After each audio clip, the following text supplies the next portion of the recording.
Hi అండి. Chocolate cake చాలా కష్టం అనుకుంటున్నారా? ఈజీగా చేసేయచ్చు. సింపుల్ ప్రాసెస్తోనే చూపించేస్తానండి. చాలా సాఫ్ట్గా బాగుంటుందండి. ఎలా చేసాలో చూపించేస్తానండి. ఫస్ట్ అయితే నేను హాఫ్ కప్పు షుగర్ తీసుకున్నాను, పావు కప్పు కర్డ్, అలాగే పావు కప్పు రిఫైండ్ ఆయిల్ అయితే తీసుకున్నాను. రిఫైండ్ ఆయిల్ లేకపోతే బటర్ అయినా తీసుకోవచ్చు. ఇవన్నీ కూడా రూమ్ టెంపరేచర్లోనే ఉండాలండి. ప్రతి ఐటెం కూడా షుగర్ అంతా మెల్ట్ అయిపోయి ఇలా క్రీమీ కన్సిస్టెన్సీ వచ్చేంత వరకు మిక్స్ చేసుకొని ఇందులోనే ఇప్పుడు 1 కప్పు మైదా, 3 టేబుల్ స్పూన్లు వచ్చేసి కోకో పౌడరు, అలాగే హాఫ్ స్పూను బేకింగ్ పౌడర్, పావు spoon baking soda, pinch of salt కూడా యాడ్ చేసుకొని మొత్తం కూడా జల్లించుకోవాలండి. ఇలా జల్లించుకుంటేనే మన కేక్ అనేది ప్లఫీగా వస్తుందన్నమాట.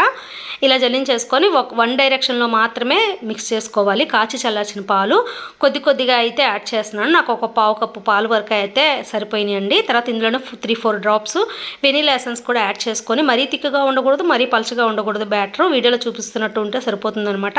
తర్వాత ఒక బౌల్లో బటర్ పేపర్ వేసేసుకొని దాని మీద పైనుంచి ఆయిల్ అప్లై చేసుకొని ఈ బ్యాటర్ అంతా కూడా ఇందులో వేసేసుకోవాలి. చూసారు కదా, ఇలా రిబ్బన్ కన్సిస్టెన్సీ వచ్చేంత వరకు మన పిండి అనేది మిక్స్ చేసుకోవాలన్నమాట. చూసారు కదా, పైనుంచి నేను ఇక్కడైతే బాదం అయితే యాడ్ చేస్తున్నాను.